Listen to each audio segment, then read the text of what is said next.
Hello అండి, welcome to my YouTube channel. So ఈరోజు వచ్చేసి గుడ్డు పులుసు ఎలా చేయాలనేది చూద్దామండి.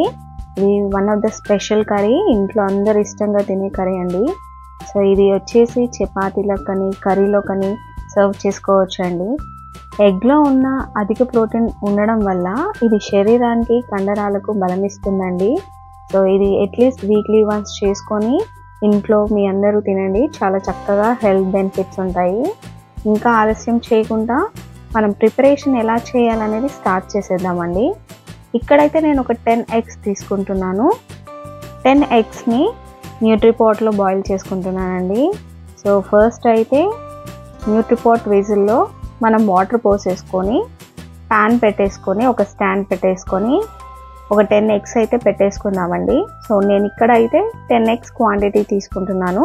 మీరు ఎన్ని ఎగ్స్ కావాలంటే అన్ని తీసుకోవచ్చు.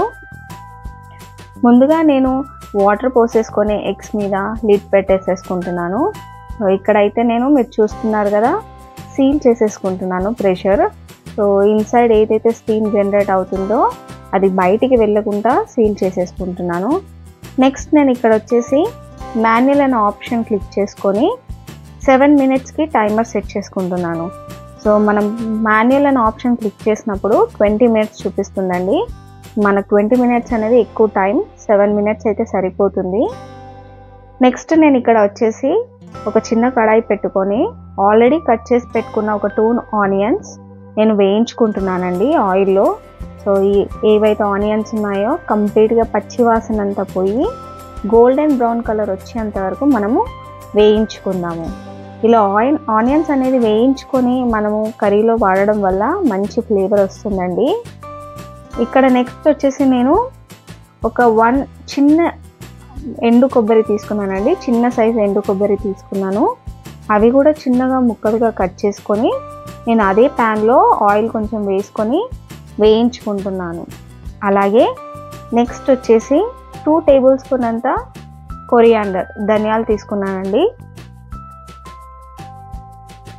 ఇవి కూడా వేయించుకున్నాను. తర్వాత జీలకర్ర 1.5 టేబుల్ స్పూన్ జీలకర్ర, దాంట్లో అలాగే 2 నుంచి 3 వరకు మెంతులు వేసుకోండి. ఎక్కువ మోతాదులో మెంతులు అయితే వేసుకోకండి, చేదు వచ్చే అవకాశం ఉంటుంది. సో 2 నుంచి 3 వేసుకుంటే సరిపోతుంది. చూసారా, ఇక్కడైతే నాకు న్యూట్రిపాట్లో పెట్టిన ఎగ్స్ అనేది బాయిల్ అయిపోయాయండి. నాకు బీబీ అనేది ఆప్షన్ చూపిస్తుంది స్క్రీన్లో, డిస్ప్లేలో. ప్రెషర్ కూడా కంప్లీట్గా ఎవాపరేట్ అయిపోయింది, స్టీమ్ అనేది. సో ఇక్కడ నేను సీల్ నుంచి అన్సీల్ చేసేసుకొని లిడ్ తీసేసి చూసుకుంటే ఎగ్స్ అనేది చక్కగా బాయిల్ అయిపోయాయండి. చూడండి, ఎక్కడ బ్రేక్స్ అనేది లేకుండా, ఎగ్ అనేది ఓవర్ హీట్ కాకుండా కరెక్ట్ టెంపరేచర్లో మనకు అది ఎగ్ అనేది హీట్ అయిపోయిందండి. సో ఇక్కడ మన ఎగ్స్ని పొట్టు తీసేసుకొని చిన్నగా ఇలా కాట్లు పెట్టుకుందాము ఎగ్స్కి. అలాగే ముందుగా మనం వేయించి పెట్టుకున్న ప్రతి ఐటమ్ని మనం మిక్సీ జార్లో వేసుకొని మనం గ్రైండ్ చేసుకుందామండి. సో దీంట్లోకి నేను 4 నుంచి 5 వరకు వేయించిన కాజు కూడా వేసుకుంటున్నానండి. థిక్ పేస్ట్ మంచిగా టేస్టీగా వస్తుంది.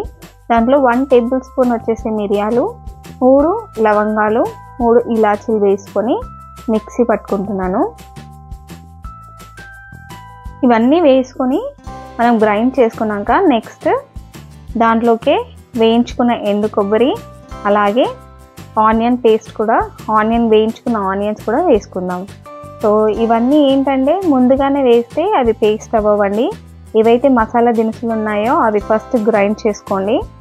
నెక్స్ట్ దీంట్లోకి నేను వచ్చేసి కొంచెం ఉప్పు, 1 టేబుల్ స్పూన్ ఉప్పు, అలాగే 1 టేబుల్ స్పూన్ అంతా పసుపు వేసుకొని ముందుగా నేను నానబెట్టుకున్న చింతపండు పులుసు, ఏదైతే చింతపండు ఉందో అది నానబెట్టుకున్నానండి.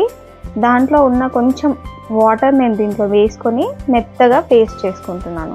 మీరు వాటర్కి బదులు చింతపండు రసం వేసుకొని పేస్ట్ చేసుకోండి. ఇప్పుడు మనము ఒక పెద్ద వెజిల్ కడాయి లాంటిది పెట్టుకోండి, వెడల్పు లాంటిది, ఎగ్స్ అనేది ఎక్కడ చిదిరిపోకుండా ఉండడానికి. సో దాంట్లోనే కొంచెం ఆయిల్ కాగాక కొంచెం ఒక 1 టేబుల్ స్పూన్ అంత కారం, పసుపు వేసుకొని మనం ఈ ఎగ్స్ని టాస్ చేసుకుందాము. ఎగ్స్కి ఏదైతే మసాలాలు వేసామో ఉప్పు, కారం, పసుపు అవన్నీ ఎగ్స్కి పట్టేలాగా టాస్ చేసుకుందామండి. సో మీరు ఎక్కువసేపు ఎగ్స్ వేసాక పెట్టకండి, స్టిక్ అయిపోతాయి వెజిల్కి. సో చూసారా, ఇలా లైట్గా టాస్ చేసుకొని మనము ఒక వెజిల్కి తీసేసుకుందాం, ఒక గిన్నెలోకి తీసేసుకుందాం. అదే గిన్నెలోకి మనము ఇంకాస్త ఆయిల్ యాడ్ చేసుకొని ఒక 3 నుంచి 4 వరకు పచ్చిమిర్చి, అలాగే కొంచెం కరివేపాకు వేసుకొని దీంట్లోకి చిన్నగా చాప్ చేసుకుని ఒక 1 ఆనియన్ వేసుకొని కొంచెం సాల్ట్ వేసుకుందామండి.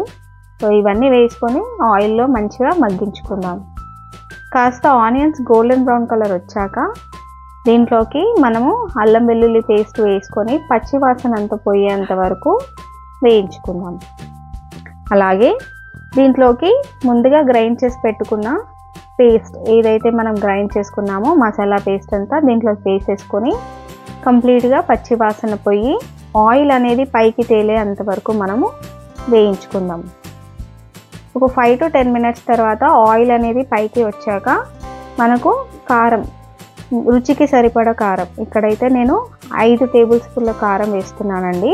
సో కారం వేసుకొని ఒకసారి కంప్లీట్గా మనం మిక్స్ చేసేసుకొని లిడ్ పెట్టేసుకుందాం. ఒక 5 మినిట్స్ తర్వాత మూత తీసి చూసారా, కంప్లీట్గా మన మసాలా పేస్ట్ నుంచి ఆయిల్ అనేది మసాలాకి పట్టుకొని బయటికి వచ్చిందండి. సో ఇలా వచ్చాక ఒకసారి కలుపుకొని ముందుగా మనం నానబెట్టుకున్న చింతపండు పులుసు ఏదైతే ఉందో అది ఈ మసాలాకి వేసేసుకుందామండి. సో చింతపండు పులుసు కంప్లీట్గా వేసుకున్నాక ఎక్కడ లంప్స్ అనేది లేకుండా మంచిగా కలిపేసుకొని ఆల్రెడీ మనం టాస్ చేసి పెట్టుకున్న ఎగ్స్ అనేది మన ఈ పులుసులోకి వేసేసుకుందాము. ఒక 5 మినిట్స్ హై ఫ్లేమ్ మీద పెట్టుకొని పులుసు అనేది మరిగించుకుందాము. చూసారు కదా, మంచిగా చక్కగా పులుసు అనేది మరుగుతుంది. ఈ టైంలోనే మీరు ఒకసారి సాల్ట్ అనేది టేస్ట్ చేసి సరిపోయిందా లేదా అనేది సాల్ట్ అనేది టేస్ట్ చేయండి. అలాగే ఫైనల్గా వచ్చేసి మనము కొత్తిమీరతో గార్నిష్ చేసుకుందాం. సో చూసారు కదా ఫ్రెండ్స్, యమ్మీగా గుడ్డు పులుసు. ఇది మీరు కూడా ఒకసారి ట్రై చేయండి. ఎలా వచ్చింది అనేది మా కమెంట్ సెక్షన్లో చెప్పండి. మా ఛానల్లో వీడియోస్ని చాలామంది చూస్తున్నారు కానీ సబ్స్క్రైబ్ చేయట్లేదు. మీ సపోర్ట్ మాకు ఎంతో అవసరం. మా ఛానల్ని సబ్స్క్రైబ్ చేసుకోండి, వీడియోస్ని లైక్ చేయండి, షేర్ చేయండి. Thank you.